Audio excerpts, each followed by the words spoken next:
Hello, I'm Chris Slisher, and welcome to Turning of the Wheel, an intelligent, lively discussion about astrology, art, and spiritual adventure. Timing is everything, and as the great wheel turns, we are best prepared when we are best informed. Join me as I explore concepts that allow us to broaden our view of the world. You'll hear interesting topics, meet fascinating guests, and discover who you really are.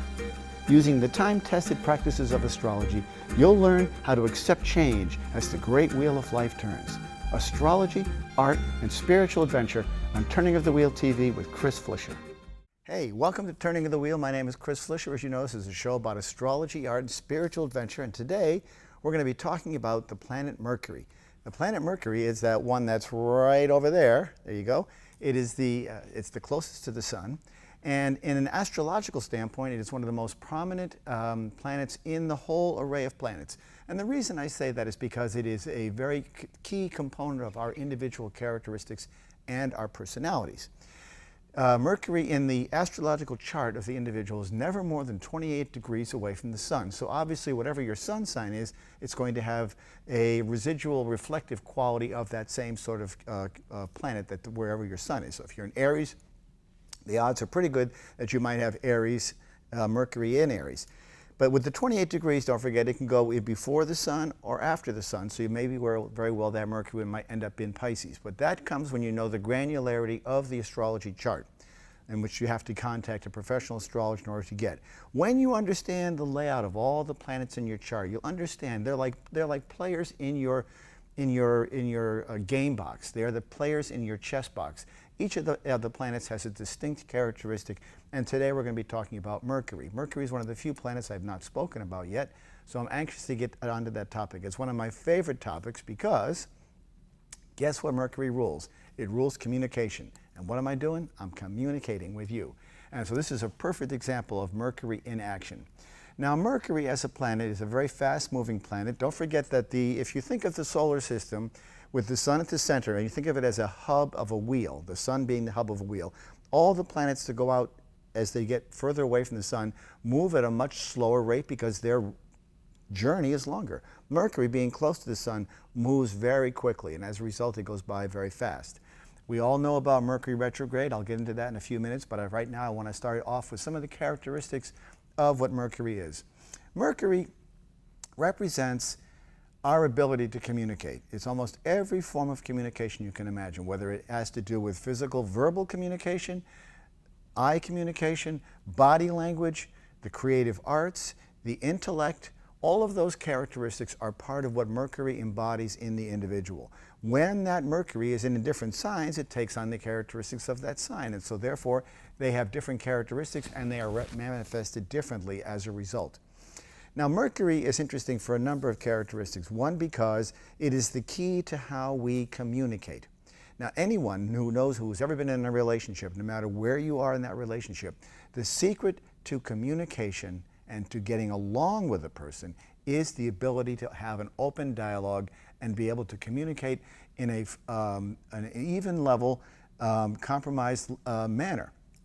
Communication is the most critical piece to a successful relationship, regardless of whether that relationship is your boss, your sister, your brother, your husband, your mother, your father.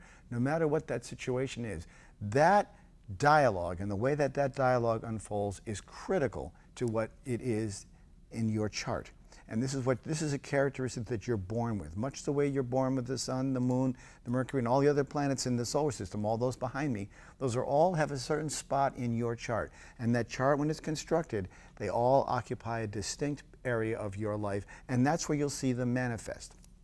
As I said, Mercury is very close to the sun, so very typically you'll find it to be on either side of the sun, either before or after the sun by degree in the astrology chart. So let's go through some of the characteristics of what Mercury represents. First of all, Mercury is the natural ruling planet of both Gemini and Virgo. And that's interesting because we think of that as it's called a co-rulership. It rules two planets, Gemini and Virgo, and there's distinct reasons why those are manifested in those signs. In Gemini, first of all, Gemini is a very activated communicative sign with a very dualistic quality, by the way. It's got that, it's the sign of the twins, so there's that sort of dualistic quality there, the flip-flopping there. Geminis are very much known for quick thinking, very able to juggle many things at the same time. They can do 7 or 8 different things at the same time and still keep their head above water and do them all successfully. So this is a very rare quality we find in Gemini. So it's interesting to be able to see how this manifests, especially if you have Mercury in Gemini. You're going to be having a really, you know, those are the kinds of people you'll see behind cameras. Those are the kind of people you'll see performing. Those are the kinds of people you'll see on newscasters, writers, people who do anything that has to do with communication, you know, using their pens, using their computers to get the word out. This is what they're chosen to do. Also, one of the key areas we'll find a person who's ruled by Mercury is in the classroom, because classroom is all about being able to communicate, present. How do you present to the world? What are you saying to the classrooms? You have a captive audience. You have a strong element of Mercury in your chart. So Mercury, as I said, represents communication, represents the intellect. It's an air sign. You know, Gemini and Virgo are Gemini rather is an air sign. Virgo is an earth sign.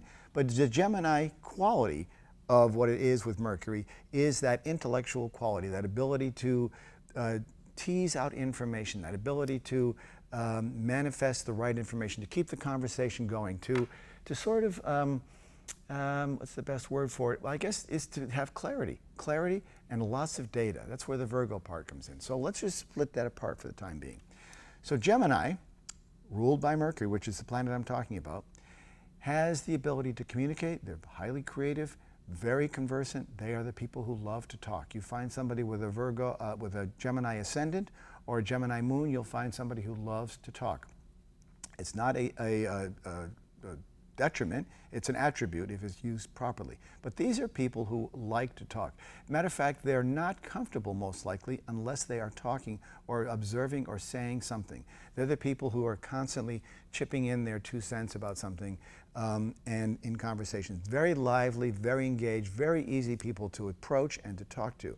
They're also highly creative. Some of our best known musicians of my generation are of that same sign. Bob Dylan, Paul McCartney, Brian Wilson of the Beach Boys are all strong Gemini personalities who have that ability. Anyone who's watched them on television or in public forums will see that characteristic come through in them. So it's that intellectual quality that's very, very strong, a deep curiosity that comes through, always there, and always has the ability to be able to think on their feet.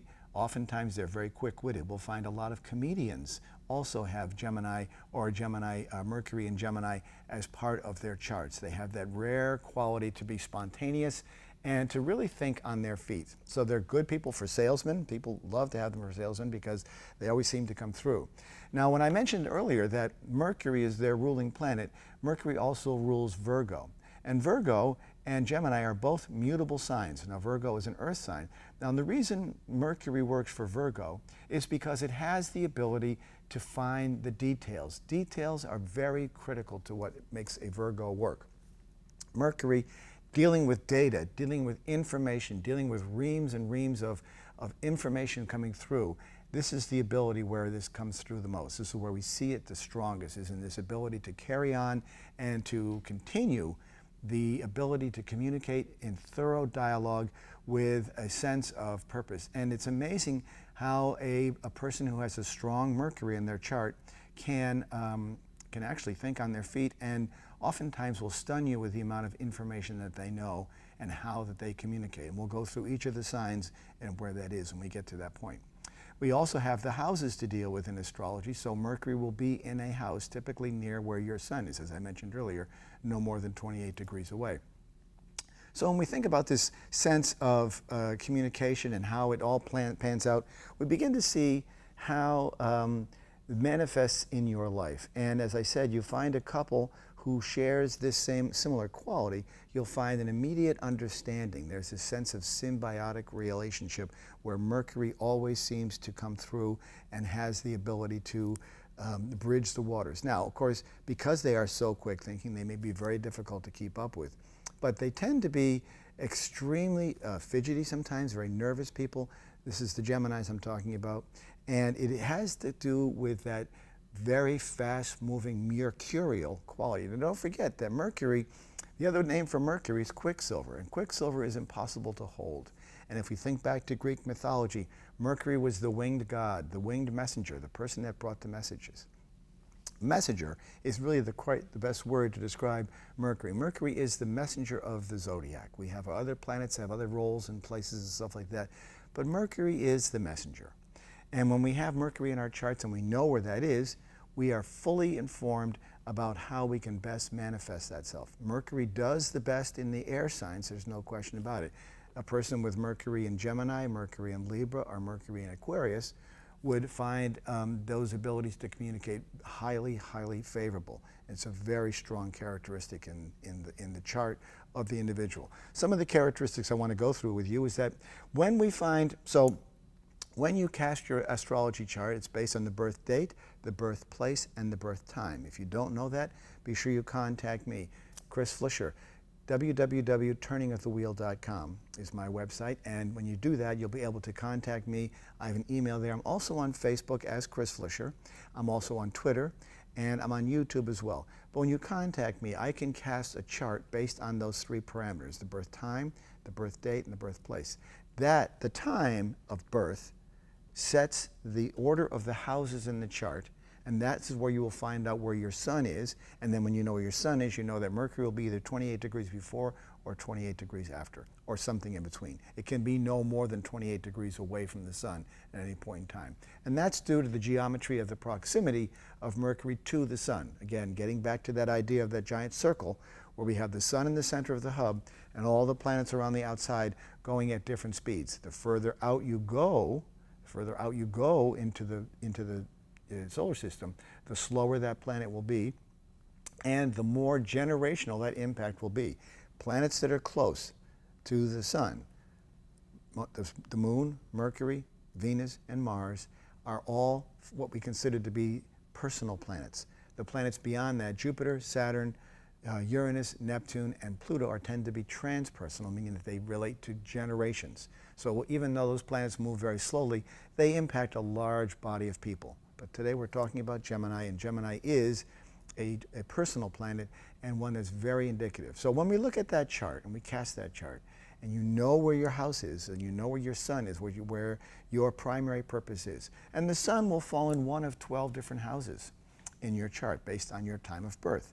That house that the sun falls in will be the indicator of your foundational personality. It'll be a part of who you are. It'll be, sort of the construct of your personality. It's what makes you get along with some people and not get along with others. It'll be that rare quality of compatibility is a huge portion. And a lot of reasons people seek out astrology is for compatibility reasons. And I would argue that Mercury, as a key component of the astrology chart, is significant in as much as if you can communicate with somebody, as I mentioned earlier, if you can communicate with somebody, you can get through just about everything. It's always the ability to communicate that holds people up. And when you can figure that out, you've got it figured out. And that is what makes a lot of relationships work or not work.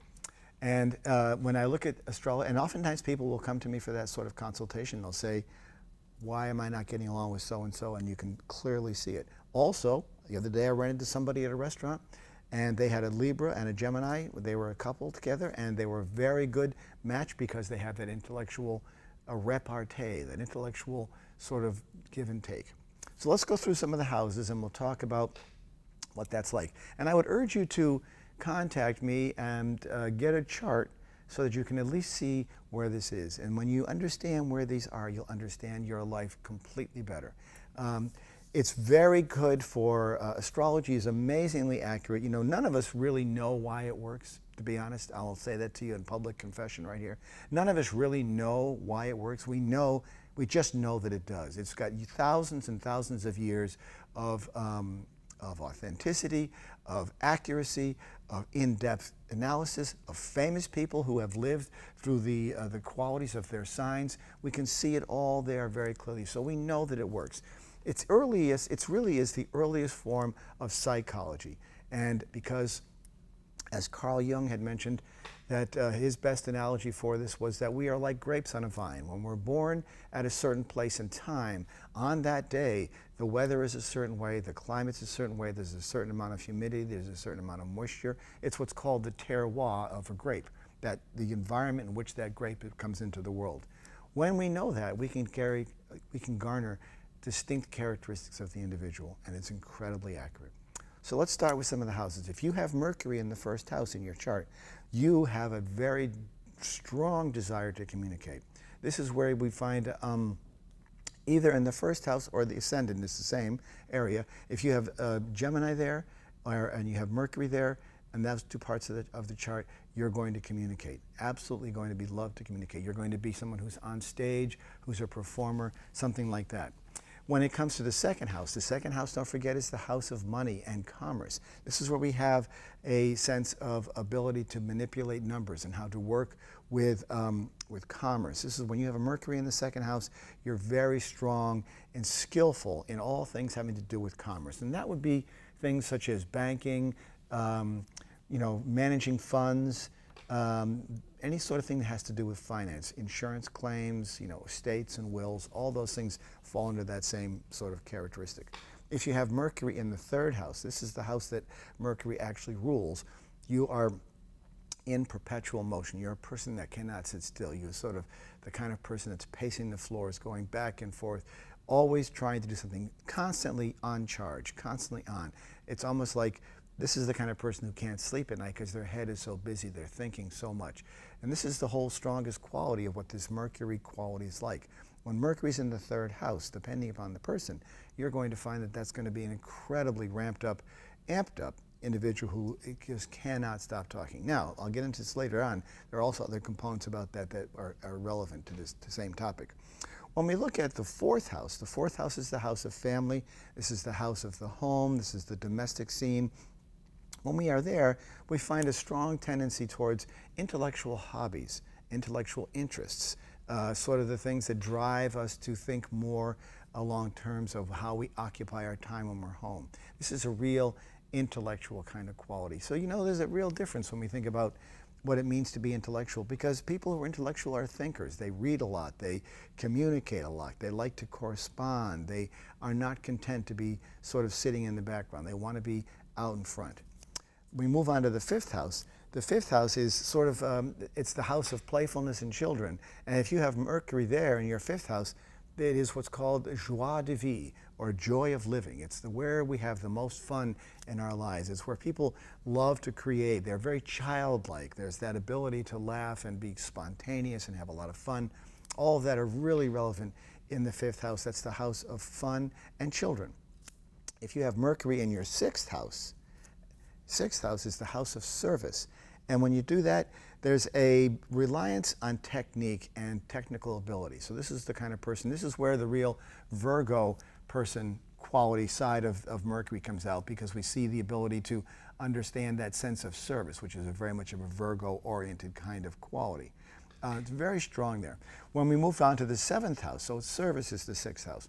When we move on to the seventh house, we'll see the exchange of ideas. This is where, when two people have Mercury in the seventh house, they have a very strong relationship. There's a very strong rapport because they have instant connection. There's like they can just start talking immediately, even if it's just somebody you bump into at the store and they have the same kind of placement, immediately you'll strike up a friendship, and that'll just continue on a life of its own. And one of the fabulous things about conversation, when you're with people or in a group or in a team meeting or whatever, when you get a few people like this with a strong Mercury in their chart, you'll see the conversation begin to just take off. And it will take on a life of its own, because the flow of ideas is so spontaneous and so, it's almost like a pinball. One conversation will spur another conversation, and the thing will just start, and the conversation will just go bouncing on like a ping pong ball, or as I said, like a pinball, where the ideas are just popping. And as a result of that quick thinking, mercurial, quicksilver kind of action, a life of its own, new ideas will rise out of the conversation. It's one of the beautiful things about having a sort of a team meeting or a team gathering of friends like that. There's that real spontaneity. This is when you have Mercury in your seventh house. You'll find this to be very much the case. Quick thinking. When we move to the 8th house, the 8th house is the house of, well, we refer to it as sex and death, but that sounds very dark and dire or fun, but it really is the house of redemption. It's the house of reconstruction. That's why the sex and death are there, because that's the beginning and the end, the alpha and the omega of that great spectrum. But that's the house of the mystique. It's the house of spirituality. It's the house of sort of the depth. And when we're there, we find a Mercury there, we find someone who's a very natural-born psychologist. They have a deep understanding of the spiritual side of life. There'll be a certain depth there, a certain understanding, and a way of being able to characterize that, and a way of being able to explain that even more so, which is very difficult. Sometimes when you get into the realm of the psychology, it can be a difficult conversation for some people because of the nature of what you're talking about, but being able to elaborate and to communicate in those kinds of areas can be critical and very, very important pieces of what makes a good psychologist is in that 8th house. When we look at the 9th house is the house of education. It's the house of travel. It's also the house of religion and philosophical beliefs. So that's the house that Sagittarius rules. But when we see Mercury there, we will see a person with a strong sense of abstract study, I guess is the best word. When you have a certain abstract ability to study and to understand interesting and deep concepts, and especially be really in your own when you are traveling or in school. You know, you have a student with a Mercury in their 9th house will be a very educated, intellectual, outstanding student. And this is important for parents to know. If you have children who have this capacity, you'll know that they should perhaps be in the advanced placement classes at school, perhaps because they are so smart, they are way ahead of everybody else. This is a very much of an IQ-driven kind of quality that we find in the individual. When it comes to the 10th house, as we know, is the house of occupation. It's what we do to make our occupation. And occupation does not necessarily mean how you make money. It's how you occupy your time. If a person has a baby and they stay home all day long and they're raising that child, that is their occupation. If a person is taking care of somebody else, supposing they have a disabled or an elderly husband or wife or spouse, that becomes their occupation. But it can also be your daily job. You're a newscaster, you're a doctor, you're a lawyer, you're a nurse, you're a psychologist. Whatever your occupation may be, that is where the 10th house is in your chart. When you find Mercury in the 10th house, odds are very good that that person will be a writer of some sort. They'll either be a communicator, a presenter, someone who is behind the camera, someone who is doing anything having to do with communication, or also teachers, as I mentioned earlier. Teachers are often found in with that strong Mercury in the 10th house. Teachers, people who present, ministers, teachers, college professors, anybody, salesmen, anybody that has to get up and present to others in whatever capacity that will be, who has to have that sort of stream of verbs and knowledge and words coming out of them. They are very helpful in the 10th house. And if you've got somebody who's an employee of yours, or you are an employee, or you have that in your chart, the odds are pretty good that you do something to do with writing. So we could find people who do blogs, we find people who do websites, web design, radio shows, television shows, all the above. We'd find a strong Mercury in the 10th house in that case. When we look to the 11th house is the house of sort of friendships, business associates, groups that you belong to.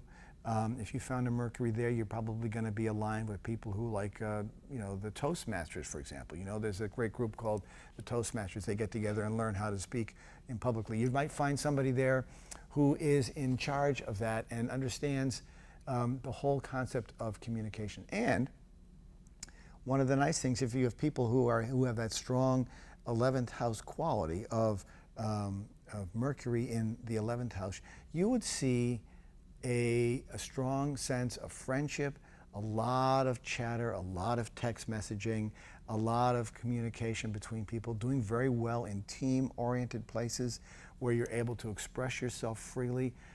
These are all pretty important parts when it comes to that ability. And then finally, the 12th house, which is the house of transition.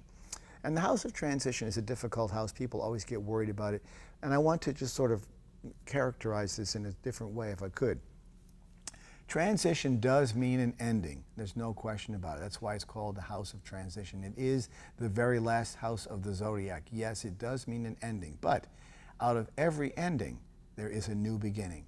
So when you find someone who has a Mercury in the 12th house, you'll find somebody who has a lot of deep hidden connections, sort of beneath the surface, hidden connections, people that they can call on. There's a sense of secrecy and privacy that goes with that house. And so therefore it's very indicative of that and kind of interesting to see that there. Now I've gone through the houses. I'm going to quickly go through what it means to have Mercury in an individual sign, okay? So Mercury in Aries is a very impulsive, quick thinking person, because Aries is quick, they're fast, they're impulsive, they do things. Oftentimes a Mercury in Aries might say something that they wish they could reel back in after it's gone already. It's too late because they've already said it. This is the quickness of the Aries. They're the leaders of the world. They're the ones, the first ones to say things. They're the first ones to raise their hands in the class. Always the case. Mercury in Taurus. Taurus tends to be a slower, more methodical, plotting, thoughtful, reserved kind of individual. So their ability to communicate is going to be much more fixed, so that they have opinions that are black and white. There's not much room for grayness in there. When they have an opinion and they state that opinion through dialogue, which is the Mercury quality, when they do that, you will find that person has their opinions and they're very likely not to change them. Anybody who's a fixed sign will know that, and I'll get on to the rest of them as we get on. Mercury in Gemini, as I mentioned earlier, Mercury is the ruler of Gemini, so it's like Gemini, Gemini, Gemini. It's a triple dose of it, a double dose if nothing else.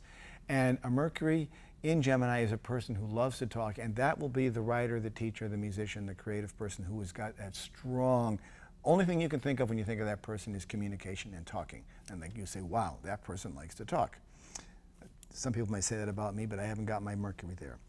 In Mercury in Cancer is a sort of a soft, nurturing kind of Mercury, one that can nurture with words, one that can express themselves through nurture, kindness, empathy. Those are all characteristics that you find there.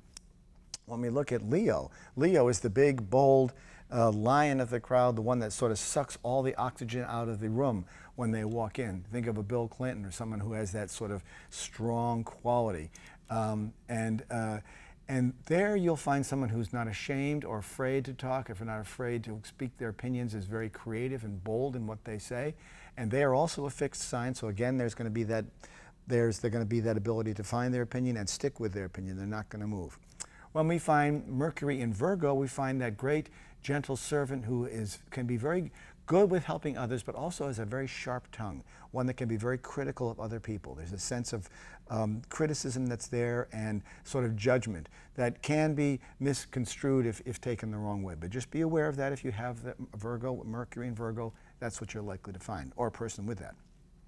When we get to Mercury in Libra, Libra is an air sign, so it's a very lofty, aesthetically pleasing air sign that loves the way things are presented, loves looks of things. And you'll find a strong characteristic there of person who has that ability and the ability to communicate very clearly.